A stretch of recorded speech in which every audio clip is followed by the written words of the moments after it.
জন্মগত ভালোবাসাটা হচ্ছে জন্মের পর থেকে যেটা আমরা অর্জন করি। সন্তানের প্রতি যেমন বাবা মায়ের ভালোবাসা, বাবা মায়ের প্রতি সন্তানের যে ভালোবাসাটা, এটাই হচ্ছে জন্মগত ভালোবাসা। আসসালামু আলাইকুম, welcome to my new blog. আশা করি সবাই ভালো আছেন, আমিও ভালো আছি আপনাদের দোয়ায়। সন্তানের প্রতি বাবা মায়ের যে ভালোবাসা, সেটার গুরুত্ব অপরিসীম। বাবা মায়ের ভালোবাসা দুনিয়ার কোনো পরিমাপ যন্ত্র দিয়ে সেটা পরিমাপ করা যায় না। বাবা মায়ের ভালোবাসাটা হচ্ছে লুকানো ভালোবাসা, যেটা আমাদের চোখে কখনোই পড়ে না। আর সেই ভালোবাসা না বুঝতে পেরে আমরা ভুল বুঝি। বেশিরভাগ ক্ষেত্রে দেখবেন টিনেজের যে বাচ্চারা, তারা এই ভুলটা বেশি করে। বাবা মায়ের শাসন, বাবা মায়ের বকাঝকা, এটা তাদের কাছে ভালো লাগে না। তবে জীবনের একটা পর্যায়ে গিয়ে অবশ্যই তারা বুঝতে পারে যে আমার বাবা মা সবসময় আমাদেরকে ভালোই চাইছে।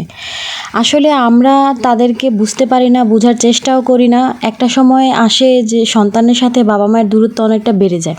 তখন চাইলেও তাদেরকে বলা হয় না যে বাবা ভালোবাসি তোমাকে, মা তোমাকে অনেক ভালোবাসি, এটা বলা হয় না।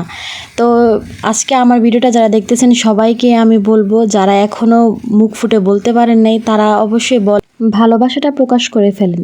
জীবন থেকে হারায় যাওয়ার আগে, আফসোস করার আগে বাবা মাকে ভালোবাসেন, তাদের প্রতি যত্নশীল হন। আজকে এই পর্যন্তই, আবার আসবো নতুন কোনো ভিডিও নিয়ে। আমার ভিডিওটি যদি ভালো লেগে থাকে অবশ্যই আমার চ্যানেলটা সাবস্ক্রাইব করে দিবেন এবং ফেসবুকে আমার পেজটা ফলো করে দিবেন। আল্লাহ হাফেজ।